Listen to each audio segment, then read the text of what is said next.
today's topic of discussion is regulation of blood glucose level। सबसे पहले हम देखेंगे ग्लूकोज का अपटेक सेल के अंदर होता है तो इसके दो मैकेनिज्म होते हैं, दो ट्रांसपोर्ट सिस्टम होते हैं जो ग्लूकोज को सेल के अंदर इंजेक्ट करते हैं या पे मूव कराते हैं। पहला जो मैकेनिज्म है वो सोडियम और एटीपी इन दोनों के ऊपर इंडिपेंडेंट है, दूसरा सोडियम और एटीपी दोनों के ऊपर डिपेंडेंट है। या फिर ये कह सकते हैं कि जो पहला जो सिस्टम है वो डिफ्यूजन के जरिए काम करता है, स्पेसिफिकली फैसिलिटेटेड डिफ्यूजन। दूसरा मैकेनिज्म जो काम करता होता है basically secondary active transport, secondary active transport. तो इनके दरमियान डिफरेंस क्या होता है? तो sodium ATP independent transport system एक स्पेशलाइज्ड प्रोटीन के जरिए होता है, कैरियर प्रोटीन, उसको बोलते हैं ग्लूट प्रोटीन। जबकि ये वाला जो सिस्टम होता है ये एक specialised carrier protein sodium glucose को ट्रांसपोर्टर के जरिए होता है। आगे देख लेते हैं। जो sodium ATP independent transport system है ये बहुत सारे टिश्यू के अंदर होगा, लेकिन sodium ATP dependent transport system मतलब सेकेंडरी एक्टिव ट्रांसपोर्ट ये स्मॉल इंटेस्टाइन के एपिथेलियल सेल्स, रीनल ट्यूब्यूल्स और कोराइड प्लेक्सेस, सिंपल हम ये कह सकते हैं कि जहाँ पर एब्जॉर्प्शन, रीअब्जॉर्प्शन और ब्लड ब्रेन बैरियर यहाँ पे हमें देखने को मिल सकता है sodium ATP independent transport system, या फिर इसको हम यहाँ पे बोल सकते हैं सोडियम SGLT भी बोलते हैं। तीसरा डिफरेंस ये होगा कि जो मैकेनिज्म है मूवमेंट का वो होगा फैसिलिटेटेड डिफ्यूजन। जो sodium ATP dependent transport system है इसके अंदर जो मूवमेंट होगी वो सेकेंडरी एक्टिव ट्रांसपोर्ट के जरिए होगी। डिफ्यूजन में कोई एनर्जी की रिक्वायरमेंट नहीं होती, मतलब यहाँ पे कोई एटीपी रिक्वायर नहीं होगा, यहाँ पे एटीपी रिक्वायर होगा ट्रांसपोर्ट के लिए। ये बाई डायरेक्शनल ट्रांसपोर्टर है, ये ना सिर्फ ग्लूकोज को सेल के बाहर से अंदर बल्कि अंदर से बाहर भी मूव कराते हैं क्योंकि डिफ्यूजन के जरिए काम करते हैं। ये यूनिडायरेक्शनल का मतलब ये सिर्फ ल्यूमिन से सेल के अंदर पंप कराएंगे, इसके सिवा ये कहीं और मूव नहीं करा सकते। तो ये था सोडियम एटीपी इंडिपेंडेंट और डिपेंडेंट ट्रांसपोर्ट सिस्टम। प्रोटीन का फर्क था, डिस्ट्रीब्यूशन का, मैकेनिज्म का, एटीपी रिक्वायरमेंट का और डायरेक्शन ऑफ ट्रांसपोर्ट का।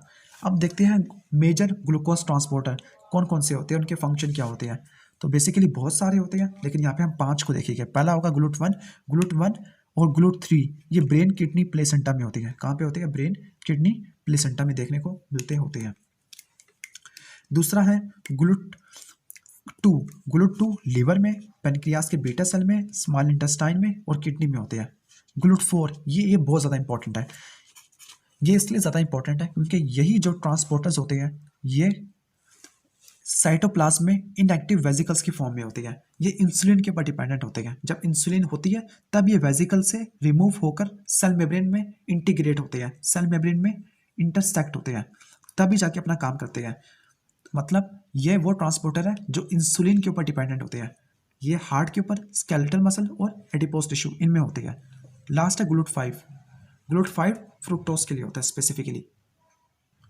पहला था ग्लूट 1, तो ग्लूट 1 का फंक्शन होगा ग्लूकोज की अपटेक कराना। ग्लूट 2 जो लीवर, पेनक्रियास, स्मॉल इंटेस्टाइन और किडनी, इसका फंक्शन था ग्लूकोज को अपटेक भी करो, ग्लूकोज को रिलीज भी कराओ। इसकी एग्जांपल आप ये ले लें कि जब ब्लड ग्लूकोज लेवल ज़्यादा होगा तो लीवर ग्लूकोज को अपटेक कर लेगा ताकि ब्लड ग्लूकोज लेवल मेंटेन हो। अगर ग्लूकोज लेवल कम है ड्यूरिंग फास्टिंग तब ये रिलीज करा देगा ग्लूकोज को, मतलब ये बाई डायरेक्शनल काम करेगा। ब्रेन किडनी प्लेसेंटा या यूनि डायरेक्शनल ग्लूकोज की अपटेक करवाते हैं। ग्लूट 4 हार्ट में, स्केलेटल मसल में, एडिपोज टिश्यू में, इसकी जो ट्रांसलोकेशन होती है वो डिपेंड करती है इंसुलिन के ऊपर, मतलब insulin stimulated glucose uptake. GLUT 5 ये स्मॉल इंटेस्टाइन में होता है, ये फ्रुक्टोज की एब्जॉर्प्शन कराता है। आगे था sodium dependent unidirectional transporter, इसमें सोडियम ग्लूकोज ट्रांसपोर्टर, ये स्मॉल इंटेस्टाइन में थे, रीनल ट्यूब्यूल में थे और कोराइड प्लेक्सेस में थे। इनका फंक्शन होता है कि ग्लूकोज की अपटेक कराना अगेंस्ट कंसंट्रेशन ग्रेडियंट, मतलब सेकेंडरी एक्टिव ट्रांसपोर्ट। ओके, इसके बाद देख लेते हैं ब्लड ग्लूकोज कंसंट्रेशन। ये बहुत ज़्यादा इंपॉर्टेंट होती है, ये MCQs में या वाइवा में पूछी जाती है। तो blood glucose concentration post absorptive state में कितनी होती है? 4.5 से लेकर 5.5 मिलीमोल पर लीटर। खाना खाने के बाद कितनी होती है? 6.5 से लेकर 7.2, यानी ब्लड ग्लूकोज लेवल ज़्यादा हो गया। स्टारवेशन में कम हो जाएगी क्योंकि यहाँ पर आपको दूसरे हार्मोन देखने को मिलते हैं और ग्लाइकोजन स्टोर भी खत्म हो जाता है। तो अभी 3.3 से लेकर 3.9। तो दोबारा देख लेते हैं। पोस्ट एब्जॉर्प्टिव स्टेट में 4.5 से लेकर 5.5, आफ्टर मील 6.5 से लेकर 7.2 और खाना और स्टारवेशन में 3.3 से लेकर 3.9। जो ब्लड ग्लूकोज होता है वो ब्लड ग्लूकोज कहाँ से आ सकता है? यानी इसका ओरिजिन क्या है, या तो हम डाइट में ले सकते हैं या फिर हमारी बॉडी ने खुद बनाया। अगर वो ग्लाइकोजन से बनाया होगा तो उसको बोले कि ग्लाइकोजिनोलाइसिस, ग्लाइकोजन को तोड़ के ग्लूकोज बनाना। अगर किसी नॉन कार्बोहाइड्रेट कंपाउंड से बनाया है, फॉर एग्जांपल प्रोपियोनाइल कोए, अमाइनो एसिड, लैक्टेट, तो उसको बोले कि ग्लूकोनियोजेनेसिस। यहाँ पे दो इंपॉर्टेंट साइकिल होती है, एक है कोरी साइकिल, दूसरा ग्लूकोज एलानिन साइकिल। तो इसको देख लेते हैं। तो पहली साइकिल है कोरी साइकिल, जिसको लैक्टिक एसिड साइकिल भी बोलते हैं। नाम से लग रहा है कि यहाँ पे जो लैक्टिक एसिड होगा वो मसल से प्रोड्यूस होने के बाद लीवर के पास गया, लीवर में ग्लूकोज में कन्वर्ट हो जाएगा। तो फिर साइकिल स्टार्ट होगा लैक्टेट से। तो यहाँ आपको नजर आ रहा होगा लैक्टेट, मसल में एनर्जी चाहिए मसल की कॉन्ट्रैक्शन के लिए, तो ग्लाइकोलाइसिस एक्टिवेट होगी, लेकिन एनर्जी की रिक्वायरमेंट ज़्यादा है, टीसीएस साइकिल काफ़ी स्लो चलती होती है। और दूसरी तरफ अगर न्यूट्रिएंट्स भी कम हो रहे हैं, ऑक्सीजन सप्लाई भी काफ़ी ज़्यादा कम है, तो पायरुवेट लैक्टेट में कन्वर्ट होगा। वो लैक्टेट ब्लड के अंदर गया, क्योंकि लैक्टेट थोड़ा सा पोलर मॉलिक्यूल है। फिर वो लैक्टेट ब्लड में होने के बाद लीवर के पास गया, लीवर ने इसको ऑक्सीडाइज करा दिया पायरुवेट के अंदर। फिर पायरुवेट ग्लूकोनियोजेनेसिस के जरिए होता हुआ ग्लूकोज 6 फास्फेट में कन्वर्ट हो गया। ग्लूकोज 6 फास्फेटेज की वजह से ग्लूकोज में कन्वर्ट हो गया। वो ग्लूकोज आ गया मसल में दोबारा ग्लाइकोलाइसिस के अंदर वो पार्टिसिपेट करेगा। इस साइकिल को बोलते हैं हम कोरी साइकिल या फिर लैक्टिक एसिड साइकिल। दूसरी साइकिल होगी ग्लूकोज एलानिन साइकिल। इसमें देखिएगा जो पायरुवेट बना था ग्लाइकोलाइसिस के नतीजे में, तो वो पायरुवेट किसी अमाइनो ग्रुप के साथ मिलकर क्या बनाएगा एलानिन। तो फिर ये एलानिन आगे जाएगी ब्लड के अंदर होते हुए चलेगी लीवर में एलानिन की ट्रांसमाइनेशन होगी, अमाइनो ग्रुप रिलीज हो गया। ये अमाइनो ग्रुप यूरिया साइकिल के जरिए यूरिया के अंदर कन्वर्ट हो जाएगा, ये यूरिया एक्सक्रीट हो जाएगी। इसके बाद जो बना पायरुवेट की क्या हुई ग्लूकोनियोजेनेसिस, बन गया ग्लूकोज 6 फास्फेट ग्लूकोज में कन्वर्ट हो गया, ग्लूकोज वापस मसल में आ गया। तो यहाँ पे दो साइकिल होती है, उसको बोलते हैं, एक को बोलते हैं कोरी साइकिल जो लैक्टिक एसिड के ऊपर डिपेंडेंट थी, और दूसरी थी ग्लूकोज एलानिन साइकिल। ओके, अब यहाँ पे बेसिक देख लेते हैं इंसुलिन और ग्लूकागोन क्या क्या फंक्शन करते हैं लीवर के ऊपर, एडिपोज टिश्यू पे और मसल में। लीवर में वो कौन से मैकेनिज्म है जो इंसुलिन इंक्रीज करती है, इंसुलिन स्टिमुलेट कराती है। तो इंसुलिन फैटी एसिड के सिंथेसिस को बढ़ा देती है लीवर के अंदर, ग्लाइकोजन के सिंथेसिस को बढ़ा देती है, प्रोटीन सिंथेसिस को बढ़ा देती है। इन शॉर्ट इंसुलिन हमारी बॉडी के फ्यूल स्टोर को बढ़ा रही है। एडिपोज टिश्यू में ग्लूकोज की अपटेक को बढ़ा रही है, मसल में भी बढ़ा रही है, क्योंकि यहाँ पर गुलट 4 होते हैं।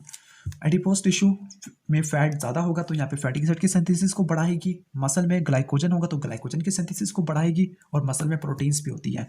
अब वो कौन कौन से मैकेनिज्म है जो इंसुलिन कम करती है लीवर के अंदर, कीटोन बॉडी की प्रोडक्शन को कम कर देती है, ग्लूकोज की प्रोडक्शन को कम कर देती है। एडिपोज टिश्यू में लाइपोलाइसिस को ब्लॉक कर दी है, मसल के अंदर वैसे ये ग्लाइकोजिनोलाइसिस को इनहिबिट करती है। अब वो कौन कौन से मैकेनिज्म है जो ग्लूकागोन करवाता होता है। ग्लूकागोन मसल के ऊपर कोई काम नहीं कर सकता। क्यों नहीं काम कर सकता? क्योंकि मसल के ऊपर सा कोई रिसेप्टर ही नहीं है। तो वो कौन कौन से मैकेनिज्म है जो ग्लूकागोन बढ़ाता होता है। ग्लाइकोजिनोलाइसिस, ग्लूकोनियोजेनेसिस, कीटोजेनेसिस, ये बढ़ाता होता है। ये वही मैकेनिज्म है जो इंसुलिन कम करती है, और एडिपोज टिश्यू में ये लाइपोलाइसिस को बढ़ा देता है।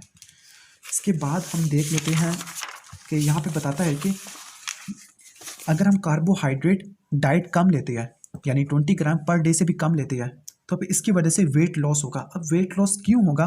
क्योंकि अगर कार्बोहाइड्रेट डाइट नहीं है, ब्लड ग्लूकोज लेवल तो मेंटेन करना होगा, हाइपोग्लाइसीमिया नहीं होने देना, तो ग्लूकोनियोजेनेसिस की एक्टिवेशन होगी। ग्लूकोनियोजेनेसिस की एनर्जी कॉस्ट काफ़ी ज़्यादा होती है, मतलब ग्लूकोनियोजेनेसिस के लिए अमाइनो एसिड चाहिए होती है। वो अमाइनो एसिड रिलीज होते हैं प्रोटीन की कैटाबॉलिज्म की वजह से।